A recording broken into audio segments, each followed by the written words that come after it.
When I married Anna, I thought I had found everything I could ever want in life.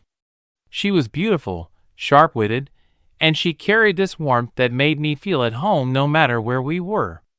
Her family was close-knit, at least on the surface, and I felt lucky that her mother, Claire, seemed so welcoming to me in the beginning.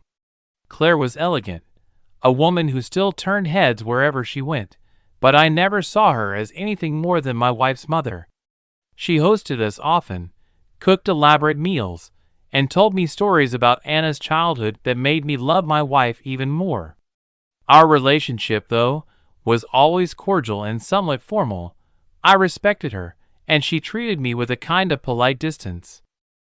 That was the foundation I thought we stood on, until the day everything changed and I began to realize that what I thought was respect might have been something else simmering quietly underneath, waiting for the wrong moment to erupt into something I never could have imagined. It started subtly, almost innocently, the kind of things you brush off because they seem too strange to take seriously. Claire began complimenting me more than usual, not the typical "you're such a good husband to Anna" kind of comments, but ones that lingered, that felt heavier somehow. She would say things like, "You've really filled out nicely since the wedding," or "No wonder Anna fell for you. Those eyes could melt anyone." At first I laughed it off, thinking she was just being playful, maybe even testing boundaries in a motherly way. But then there were the small touches, her hand resting a little too long on my shoulder, her fingers brushing against mine when she passed me a plate at dinner. They were fleeting moments, but they left me uneasy. I didn't want to believe there was anything more to it. I told myself I was imagining it, that maybe she was just affectionate in a way that felt unfamiliar to me. Still, a quiet discomfort began to grow inside me, one I couldn't shake. Over time, those small gestures started to change shape into something I could no longer ignore. Claire began dressing differently when we visited, choosing low-cut tops or dresses that clung a little too tightly, and somehow she always managed to sit close to me at the table or on the couch. Her compliments became bolder, hinting at things that had nothing to do with a mother-in-law's pride. She would lean in close when she spoke, her perfume wrapping around me, her laughter softer, almost conspiratorial, as if there were secrets between us. Once, when Anna left the room to take a call, Claire slid her hand across my knee and left it there just long enough for me to freeze. I pulled away awkwardly, pretending to adjust myself, and she only smirked, as if she enjoyed watching me squirm. I told myself again and again that I must be overreacting, that Anna's mother couldn't possibly be crossing those lines on purpose. But somewhere deep down, a tension was building, and I knew it was only a matter of time before something undeniable happened. One evening, Anna invited me over to her mother's house for what I thought would be just another casual dinner. She said she needed to run an errand before joining us and asked me to head there first, that Claire would be expecting me. It seemed normal enough, so I agreed without hesitation. When I arrived, Claire greeted me at the door with a glass of wine already in hand. Her smile broader than usual, her eyes glittering in a way that made me instantly uneasy. The house was quiet, no sign of dinner cooking, no music playing, just dim lighting that felt strangely intimate. She guided me to the living room, her touch on my arm lingering as she told me Anna would be late, that we might as well enjoy ourselves in the meantime. I laughed nervously, trying to push away the unease, but something in the air felt staged, almost deliberate, as though I had been led into a moment I didn't ask for but couldn't escape. As we sat on the couch, Claire poured me another glass of wine even though I hadn't touched the first one. She shifted closer, her knee brushing mine, her eyes locked on me in a way that made my stomach twist. Then, without the slightest hesitation, she leaned in and said, "You know, you're wasted on Anna. She doesn't see how lucky she is to have someone like you." I tried to laugh it off, but my voice cracked, betraying my nerves.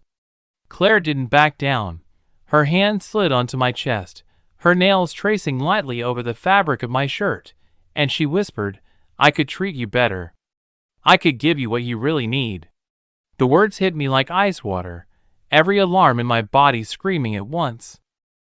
This wasn't teasing or playful affection anymore. This was a direct proposition. I froze, torn between wanting to stand up and walk out the door and being too stunned to move, my mind racing with disbelief at how far she was willing to take this. I jerked back, nearly spilling the untouched wine from the glass in my hand, and stared at Claire like I didn't recognize her at all. My voice came out sharper than I intended, trembling with a mix of fear and anger. "Stop! This isn't okay." She tilted her head, a sly smile curling her lips, as though she thought I was just being shy or playing hard to get. "Come on," she whispered, her hand lingering on my arm. "No one has to know. Not even Anna." That last part made my stomach turn. The very idea that she would so casually suggest betraying her own daughter sickened me. I pushed her hand away, set the glass on the table with shaking fingers, and stood up. "I love your daughter," I said firmly, the words tasting both desperate and defiant. "This is wrong, Claire. I'm not going to do this." My pulse hammered in my ears as the silence stretched between us, her smirk slowly fading into something colder, almost calculating, and I had no idea what would come next. Claire's smile faded completely, and for a split second, I thought maybe she had realized how far out of line she was. But then, instead of apologizing or backing off, she leaned back against the couch, crossed her arms, and said in a voice dripping with mockery, "Well, I guess you passed the test." My heart slammed in my chest. "What test?" I demanded, my voice louder than I intended. Claire didn't answer immediately. Instead, she glanced toward the darkened hallway where I thought I heard the faintest shuffle, the creak of a floorboard. A wave of dread washed over me, and before I could piece it together, she called out softly, "You can come out now, Anna." My blood ran cold as my wife stepped into the living room. Phone in hand, her face unreadable, the glowing screen aimed straight at me. In that moment, I understood. She had been there all along, watching, recording, and I was caught in the middle of something I couldn't yet comprehend. Anna stood in the doorway, her phone pointed directly at me, the little red recording light glaring like an accusation. My mouth went dry. I stammered, "What the hell is this?" But neither of them answered right away. Claire smirked, tilting her head like she was proud of some grand reveal, while Anna's eyes stayed locked on me, cold and searching. "So," Anna finally said, her voice sharp but shaking at the edges, "you really weren't tempted, were you?" I blinked, still unable to process what was happening. "Tempted? What are you talking about?" She stepped closer, the phone still recording, and continued, "I needed to know if I could trust you. If you'd ever betray me. Claire, help me set this up." My head spun, fury and disbelief mixing until I felt like I might explode. "You had your mother try to seduce me? You planned this? And you're filming me like I'm some kind of experiment?" My voice cracked as I said it, the betrayal cutting deeper than I'd ever imagined. Anna's expression didn't soften, if anything, it hardened as she lowered the phone but kept it in her hand like a weapon. "Do you know how many times I've had this feeling?" she hissed. "Watching you talk to women at work, watching you smile at strangers, wondering if you're just like every other man out there." Her voice trembled, and for a moment I saw the pain beneath the anger. "I needed to know if you'd cross the line if you were given the chance." My heart pounded so hard it hurt. "So instead of trusting me, you set me up? With your own mother?" The words felt poisonous coming out of my mouth. Claire, sitting smugly on the couch, gave a little shrug as if this was nothing more than a joke gone wrong. "Relax," she murmured, "it was just a test." But my stomach turned at the casualness of it, at the complete disregard for the intimacy of our marriage. "A test?" I repeated, my voice low and shaking. "You've destroyed something between us, Anna. Don't you understand that?" Anna's eyes flickered, as if she hadn't fully considered the weight of what she'd done. She lowered the phone to her side, but didn't stop recording, the faint red light still burning like an open wound between us. "I thought if you passed, it would make me feel safe," she whispered, almost defensively. "Like I could finally trust you." The words twisted in my chest, a mixture of sorrow and rage. "Trust me?" I snapped, my voice breaking. "You shattered trust the second you invited your mother into this circus and made me a pawn." Claire chuckled softly, a low, cruel sound, as though the whole scene amused her. I turned on her, anger boiling over. "And you, what the hell is wrong with you? You are her mother. You should have shut this down, not played along." But she only smirked, tilting her head like she was proud to have been part of the show. The room felt smaller, suffocating, every breath harder than the last. I realized then that even if I hadn't failed their so-called test, in their eyes, I was already guilty of something I never did. The silence that followed was unbearable, the kind that crawls under your skin and presses on your ribs until you can barely breathe. I stared at Anna, the woman I loved, the woman I thought I knew, and saw a stranger holding a phone instead of a partner holding my heart. "Do you even hear yourself?" I asked, my voice quieter now but sharper, like glass. "You trusted a game more than our years together. You believed a setup more than the life we've built." Anna's lip trembled, but she didn't look away. I had to be sure. Those words cut deeper than any confession of infidelity could have. Claire rose from the couch, stretching lazily, and muttered, "Well, I think my part's done here." As though she hadn't just detonated a bomb in the middle of our marriage. Watching her leave the room without an ounce of shame, I felt the final thread of patience snap inside me. I turned back to Anna, tears stinging my eyes, and whispered, "If you really needed to test me, then maybe you never deserved my loyalty in the first place." Anna didn't chase after her mother, didn't even flinch when the front door closed with a dull thud. She just stood there, the phone still in her hand, her knuckles white around it. The silence stretched, heavy and suffocating, and I felt my chest tighten with every passing second. I wanted her to say something, anything, that would make sense of this madness, but nothing came. Instead, I walked past her, my shoulder brushing hers, and went into the kitchen. I poured a glass of water, but my hand shook so badly that half of it spilled onto the counter. When I finally looked back at her, she had set the phone down on the table, but it was still recording, capturing every fragment of our collapse. "Turn it off," I said, my voice hoarse. She obeyed without protest this time, the screen going black. But the damage was done. The red light was already burned into my memory, like a wound that wouldn't heal. Anna finally broke the silence, her voice fragile, almost childlike. "I didn't mean to hurt you," she said, her eyes glassy with tears. I couldn't live with the doubt anymore. I thought if I saw you resist, if I saw you say no, I'd finally feel at peace." I stared at her, my heart twisting painfully in my chest. "Peace?" I echoed bitterly. "You thought peace would come from betrayal? From humiliating me? From dragging your mother into our marriage like some twisted accomplice?" She covered her face with her hands, sobbing into her palms, but her tears didn't move me this time. They felt like a performance, too little and far too late.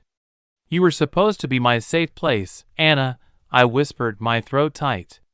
"And now I don't even recognize the woman standing in front of me." Her sobs filled the kitchen, echoing off the cold tiles, but I felt nothing but emptiness inside. The bond one thought we shared, the years of laughter, late-night talks, whispered promises, they all seemed fragile now, like glass shattered on the floor. "I only wanted to know if I could trust you," she cried, her voice muffled by her hands. I shook my head slowly, my chest aching. "Trust doesn't come from traps, Anna. It comes from faith, from choosing to believe in the person you love even when you're scared." and you chose suspicion over love." Her shoulders shook harder, and for a flicker of a moment, I wanted to reach out, to comfort her out of habit. But I stopped myself, realizing that every instinct I had to protect her was now twisted against me. I could no longer tell if the woman crying before me was my wife or just a stranger who wore her face. I leaned against the counter, gripping the edge until my knuckles turned white, the weight of the moment pressing down on me. Anna looked up, her eyes swollen, desperate. "Please," she whispered, "we can fix this. Therapy, anything. I'll never do something like this again." Her words sounded hollow, like a promise spoken too late. I wanted to believe her, God, I wanted to, but the truth settled like lead in my stomach. Trust, once broken, never returns the same. "I don't know if I can stay," I said finally, my voice flat, drained of all the fire it once carried. Her lips parted, trembling. But no sound came out. The silence between us was louder than any argument we'd ever had, and in that silence, I realized the choice wasn't about saving her or punishing her. It was about saving myself. The next morning, the house was unbearably quiet, as if it too held its breath, waiting to see what would happen. I moved through the bedroom slowly, pulling clothes from drawers, folding them without thinking, each shirt and pair of socks feeling heavier than they should have. Anna sat on the edge of the bed, her face pale, her eyes swollen from a night of tears, but she didn't try to stop me. Every zipper, every drawer closing, echoed like a verdict. I paused once, holding a framed photo of us from our wedding day, her in white, me in a suit too big for my shoulders, both of us smiling like we were untouchable. For a moment, I felt a crack in my resolve, but then I remembered the red recording light, Claire's smirk, and Anna's broken words. I had to be sure. I set the frame down carefully on the nightstand, like it belonged to a different life, and zipped my bag shut. When I carried the bag to the front door, Anna finally stood, her voice shaking as she called after me, "Please, don't go. We can fix this. I'll prove it to you." I stopped, my hand resting on the doorknob, but I didn't turn around right away. My chest ached with the weight of everything unsaid, everything lost. "You already proved something," I said quietly, staring at the wood grain of the door. "You proved you didn't trust me. And without trust, there's nothing left to save." I opened the door and stepped into the cool morning air, the sound of it closing behind me like the last page of a book I never thought I'd finish. The world outside felt raw, harsh, but strangely freeing, like the first breath after being underwater too long.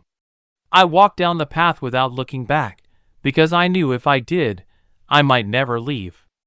It's been weeks since I walked out that door, and though the ache is still there, it feels different now, less like an open wound and more like a scar forming.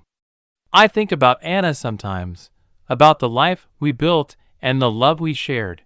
But then I remember how easily she turned that love into suspicion, how she weaponized trust instead of cherishing it. What I've learned is simple but sharp.